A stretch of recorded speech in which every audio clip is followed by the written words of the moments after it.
there, my name is Mari and I am a Colorado knitter.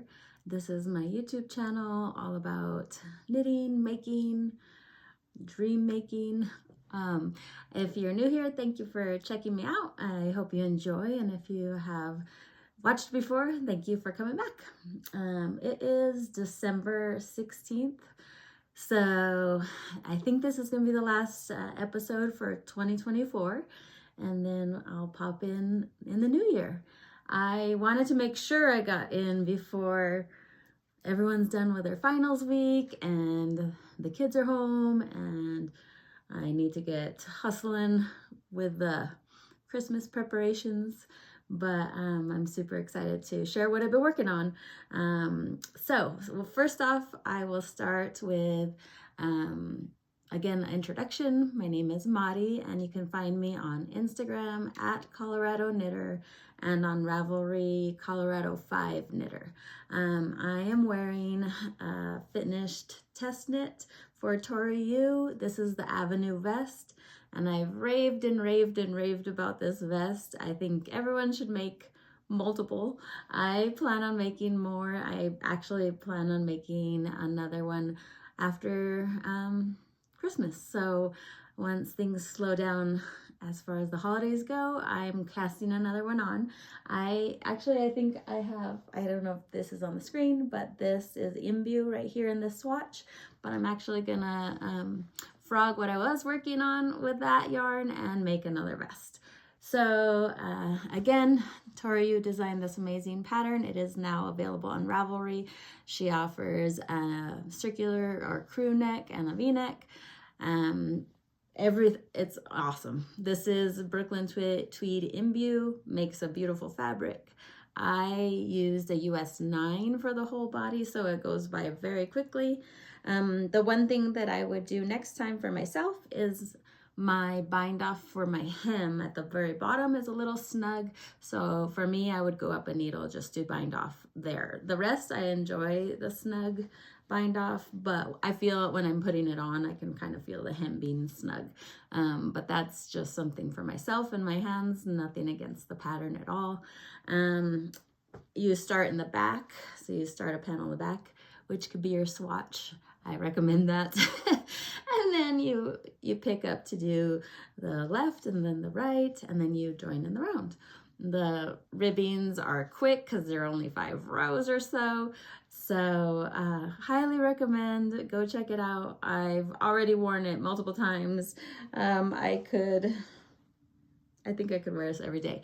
And I like wearing like button-ups that don't need to be ironed. But I like wearing button-ups because they're kind of loose against my body. But it feels so much warmer just having the vest on. So I really, really am excited about this and will make more. Go check out all the test knitters for this. They made some amazing combos, and I love seeing the crew neck. I will try that as well. So go check it out. All right, again, Avenue vest. Let's see, I will have to peek at my notes because I am at that stage in December where I feel a little frazzled. So I'm going to be trying to be cool and calm, but I'm a little, my brain is going all over the place. Let's see. Oh, the other thing I finished, which I do post a lot of my finished objects on Instagram. Last year, I had the Good Tidings box from Barrett Wool Company, and the patterns are by Susan B. Anderson. And so last year, I had ordered this Good Tidings box. And some years, I just feel like I don't, just things are going on. So I didn't get to making all the patterns or much of anything, but I enjoyed opening this beautiful box. And so I'll show it one more time in case I went too fast. So I worked on these beautiful ornaments. And of course, I thought of all the motifs that I could do. It's about a 60 stitch repeat, so you could add some socks motifs. I thought about adding Summer Lee's sock cuff motifs to some of the ornaments, but it'll have to wait till next year. I think this one's my favorite. And then one more. And I actually already gave one away last night. We went to an open house and I shared an ornament with the host. So they're great to have. I will be sending these off today, so I was excited to be able to show you. You start from the bottom with double pointed needles, and then you increase until you're at the portion where you would start the color work chart. You do your chart. These are, I just did it as duplicate stitch. And then once you pass the chart, you do the decreases, you stuff it, and then you kind of, let's see, you put it on hold, stuff it, and, oh, I missed a step. So you get to the decreases, but it's still a good opening right here, and you blow up a little balloon inside. So you stuff it with the balloon, then blow the balloon up after you've soaked it. So again, you've gotten to this point of the decreases, it's still empty, soak it for however long you want to block things. I tend to do 15 minutes, and then take it out, squish all the water out in a towel, and then you put a deflated balloon inside. Then you blow up the balloon till it's a good little circumference so that it can block in a circle versus blocking flat and then it has a seam line on it. So after it's dry, then you cut and deflate the balloon, take it out, stuff it. I just use the polyfill stuffing. I don't have it next to me, but I've used that for years now. It's in the same bag. It goes a long way, and so it's soft. Like no one's gonna break this. You could throw it at each other, and then after you stuff it, you pick up the stitches with this red, and it's actually folded over one by one. So it's one by one, and then you fold it to the outside and seam it down, and then you just put one of the threads in there to hang it. Love them. I will be making them next year as well. You could use Fair Isle motifs. You can use the Pacifico color work decks. There's so many options, so I'm excited to keep doing these. So I finished those ornaments. Very, very fun. They're very quick. They're a little fiddly when you start, just because you cast on only 9 stitches and it's all on the double points. But once you increase to the color work portion, it's very comfortable. Let's see. I had stored all the Susan B yarn and skeins, and I even have the snowman partly done. He's gonna be one of those tipsy, twisty turnies. I don't know what she calls him, but I haven't finished him, but that's gonna be next year because all this will go back in the box. Actually, what I've had it in is the beautiful sister bag that's kind of holiday print, so it was really easy for me to find it this year to pull out. And this is beautiful sister with my hair, a beautiful sister bag, and I just have the Barrett wool yarn inside, and so I can kind of tie it like that to keep it safe, so it'll be ready for next year's ornaments or finishing the snowman. And so these are the patterns that came with it. So I was excited to be able to work on some of those and make use of the beautiful box I received last year. Okay, let's see what else I can tell you. I did finish some sewn objects. Sewing is kind of nice for some last minute gifts. I definitely think of gifts about 2 weeks before Christmas, and they're always ideas for handmade gifts, which is not the best timing. It's a little frantic. But I did get 2 gifts done, sewn gifts. So my niece and my mom, you should probably turn away or turn this off. I love you. Goodbye. But I did. Remember I talked about my Hexies from Stacy from @Struts Knits. Her Vlogmas is about quilting and hexagon and paper piecing. Well, of course, I got very inspired, and I actually did 2 projects influenced by Stacy at Stress Knits. And so the first one was, these were my first Hexies that I had done, and this is on a 1.5 Hexie size. So these come in kind of like from paper pieces, or you can get them on Amazon. But this one's a 1 inch, so it's a smaller size. And this one is, so a 1.5 versus a 1 inch. And it's measuring here. So these were not perfect. So I noticed that oftentimes I think the bite of fabric I get with my needle is a little too small. So some were coming apart. So I actually appliqued it on the fabric, which is pretty much gluing, and it won't go anywhere now. But I love how it came out. It's super cute. It'll be a gift, and I will put a little embroidery kit in there. But it's a great project bag, and I'm very, very happy with it. This is what I use to fuse my Hexies on.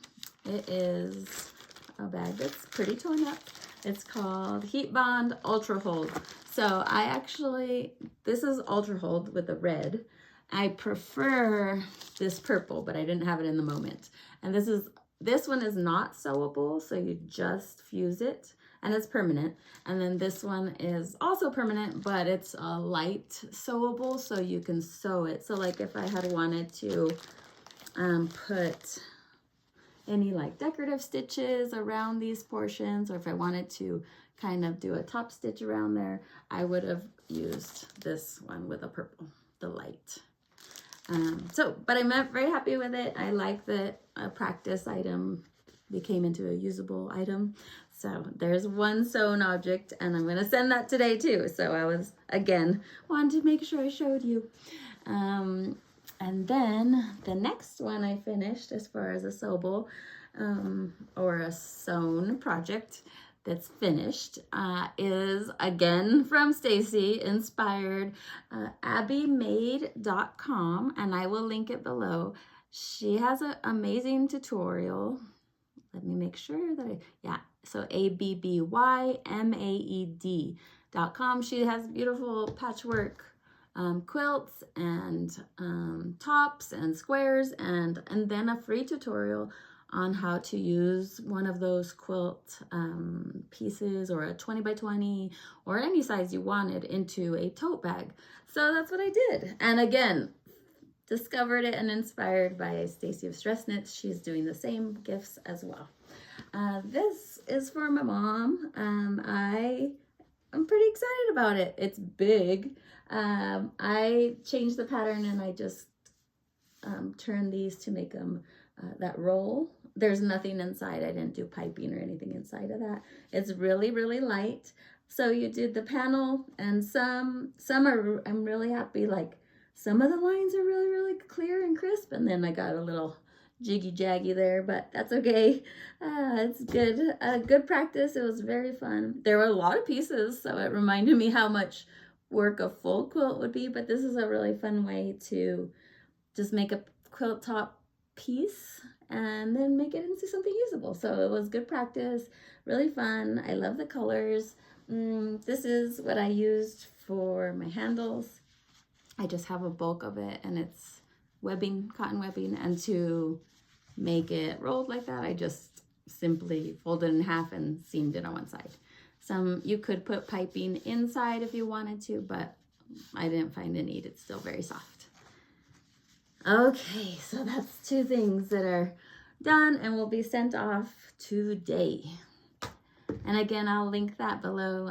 Abby has some beautiful quilts, and you can get the PDF, and that's what I did for that one piece. And like I said, she has the great tutorial to make that tote.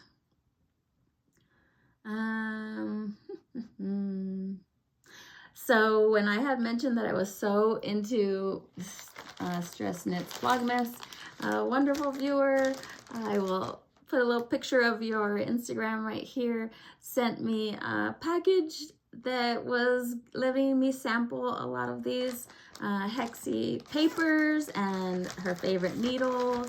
So she sent me a huge bag of Hexies, and she showed me the different sizes. And look at this teeny guy. But look at the bag full of Hexies for me to use. And then she shared some of these clips. So it helps you hold the piece together when you're seaming them together. And this awesome glue pen, because that's what I do with the boys sitting around me. I just glue baste them, and it's just fun and soothing. And so here's my piece, and then I glue baste it around the paper. And then once I have them glued, then I seam them together. And then she even sent a bundle of her favorite needles, and she loves the straw needles, size 8, 16, and a whole bunch. And she said they're really nice because they don't break very easy, and they're light. Let's see. I couldn't believe how generous she was with that package. It was so fun to receive and to open, and to be both super into the paper piecing right now, and just to have all the folks be kind of like so excited about something, and you're all watching the same Vlogmas, and it just gets so exciting. And her Instagram handle is Inspired by Fibers, and she's making some beautiful things. So if you're watching, thank you so much for my package. That was so nice of you. I'll show you what I've been doing with all your Hexies that you've sent. I saw on, let's see, who is this one?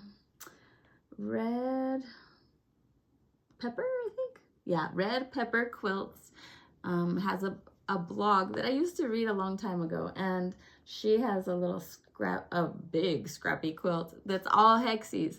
Now, I know myself, I definitely will come and go to these Hexies, but she does. So I think what I love about this size, it's not super fiddly, but my scraps are this small, so it's a little challenging to find the scrap that's this size. But the 1 inch, I have a lot of scraps that are what, you know, that'll work in that Hexie size. So on Red Pepper Quilts, which I'll link below, she makes 4 of these lines at a time, and then she pieces them together, and so it's gonna be a fourth one here, and then gradually she pieces those all together. But it's been really fun just to, like, you see how cute the little scrap fits in there with a kind of a little bit of a what's it called? You guys are yelling saying, I know what it's called. Oh, I don't remember, but when you pick specifically where you want to show. Fussy, no, not fussy cut. Is it fussy cut? I don't remember, but it's where you want to pick out what you want to show on your little quilt piece.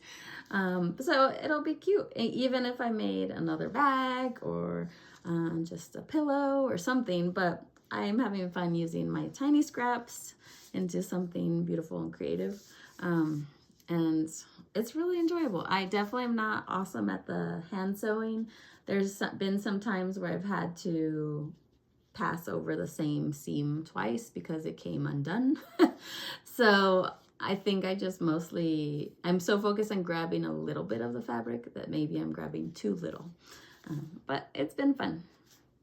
And it's kind of nice because sometimes I like to play with fabric and sew, but I can't do a big thing on the sewing machine at the time.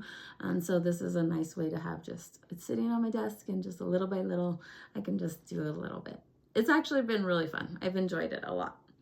Let's see. Okay, I think that's all the sewing I've been doing. I will mention one last thing, because after you have these Hexies cut, you have quite a few pieces left, and I have a really hard time throwing away the pieces. But I've made a few cards. Who knows if they will last, but this one says, "The mountains are calling." and I thought all my little triangles looked like mountains. And then I did a happy birthday one. But just more use for the tiny, tiny pieces that are left over. I get silly like that sometimes. Okay, so moving on to knitting, or back to knitting, what I've been working on mostly is the snow sweater. And thank you guys for all the encouragement to keep going. My second sleeve was easier. I had such great tips. Some folks thought about doing a duplicate stitch for the snow so you can avoid the 3 colors in the 1 row.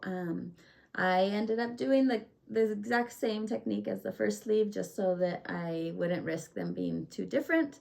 But what helped me on the second sleeve quite a bit was actually, a viewer mentioned putting each color. So it's a strand of fingering and a strand of mohair.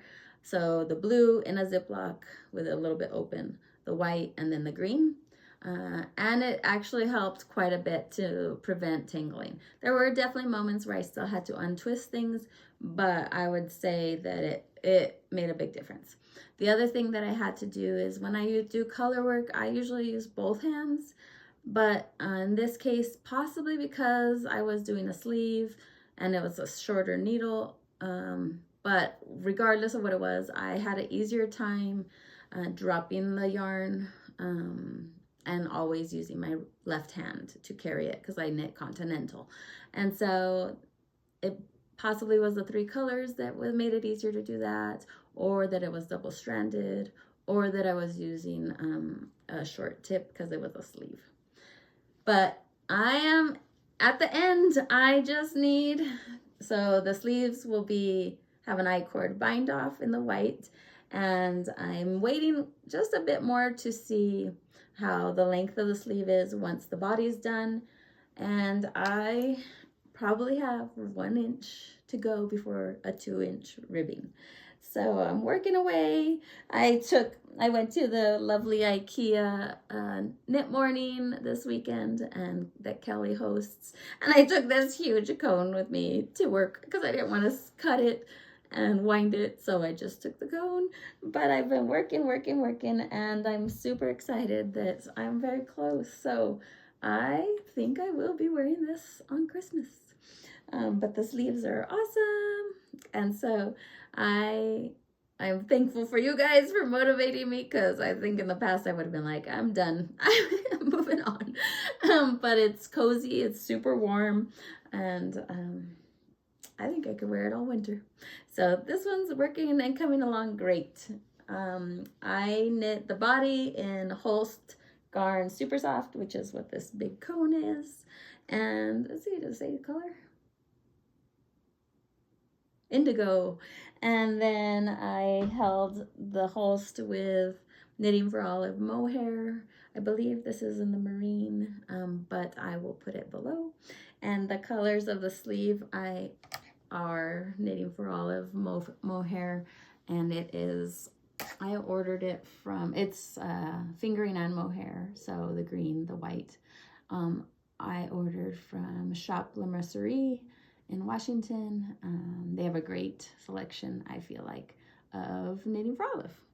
So I am super excited about that. I gotta stay focused and finish that bottom part. And then it'll be ready to wear. Let's see. Oh, so for this pattern, you actually knit the sleeves bottom up, and I knit them according to pattern, but I wasn't thinking about the fact that my arms are shorter than the designer's, and the fact that it's a bit of a drop shoulder. And so I didn't need them as long. So I actually had already grafted it. I'll put a picture here of me with my long sleeve. And I had to unsew it, ungraft it, unseam it, and the mohair, and take about an inch out of this top portion of the sleeve. But I'm glad I did it because it fits much better now. But the seaming came out beautifully, I feel like. I don't feel like I can see the graft at all. I have soaked that graft line, but it's awesome. The tip I have for you, so it's grafted in a Kitchener stitch. I felt like it was easier if I did a bit of the Kitchener. So you put the sleeve, let's see, you turn the sleeve inside out and put it inside the armhole. So both, let me think, both right sides are facing out. So the wrong sides are facing together, and then you do the Kitchener stitch. And I found it easier if I did the Kitchener stitch, but not overly snug, almost where it was a little loose, so then I would do a little segment, and then I would adjust it with my tapestry needle, and then I do a new segment and adjust it so that it looked seamless, so that it looked like the tension was the same from where I was knitting to the grafting to where I was knitting the body of the sweater. So I think that worked for me, as far as I feel like it would have been more difficult to loosen it versus snug it up and make the tension look correct. Hopefully that makes sense. I did find that to help me quite a bit. The floats I used, mostly, a lot of times I didn't pick up some of these longer ones for the snow, but I do feel like the second sleeve I used more of a consistent Jacquard. I think it's on this one, yeah. So I did use the Jacquard method for catching floats. I can link the YouTube video I used in the past for learning that. So you can kind of see the tree is held here with the Jacquard, and I actually really like Jacquard float catching, but here where you see the white, that's caught, but since it wasn't multiple rows of color work needing to be caught in the same spot, they are resolved right away. So I'm pretty happy with how the floats are. They're definitely holding okay, I think, and it's good yarn for it too, so I don't think they're going anywhere. But I will link that below because that's a really good, useful tool. I feel like if you ever need to catch floats and they're longer, I actually marked my chart. Some patterns, I've only done one pattern that actually had it written for me where to catch the Jacquard float, and that's lovely. But this one I put it in the chart so that I could mimic it on both sleeves. Okay, I also like catching floats and the Jacquard method because almost to me it acts like a stitch marker, because you see on your chart where you have the little mark that you're catching the float, and then you get to your point in knitting where you caught the float. So I feel like it's a nice little marker of where you are. Let's see what else. Oh, I knew I was gonna forget these in the car. Yeah, they're in the car. So I'll just show them next time. They are some socks for Donnie in Seahawk colorway by Polka Dot Creek.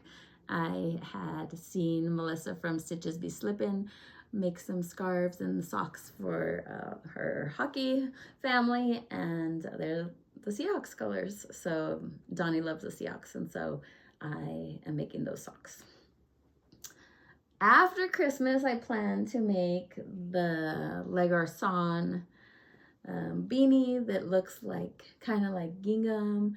I'll put the picture here. I'm definitely gonna do that. I have the yarn ordered, and so I am excited about that. I'm gonna make two. Hopefully Donnie likes the fit, but I really think it's adorable, and I love the way the yarn plays together. That's gonna be super fun to work on. And I will also be working on the pants that I made, but I will be using some new fabric, and I'll share that as I work on that. But I'm going to be making the pignon pants. I think what I'm going to try to do, my wearable muslin is in a size 8. I think I'm going to try to grade the legs. So I need the bum and the hips and the thighs to be the 8, but I think I might grade the bottom to be a 6. So we'll see how that works. And Alicia from Edmonston Creations, she recommended, I always get lost on my pattern pieces. I'm a disaster in general. But when I'm sewing, I am all over the place. And so she had a great tip where she says she uses masking tape on the wrong side. First of all, to recognize that is the wrong side of the fabric. Secondly, she can make a little note on like if it's the front right piece or anything like that. And so I think that will help me a lot once I get to cutting the fabric for those pants and for my next pair. I think that's it. I know it's going to be short. I am always so happy to talk to you guys, and I'm going to get all these gifts packed up. I'm going to tidy the house and start being Christmassy. I hope you guys have a good end of 2024, and I will see you in the new year. See ya.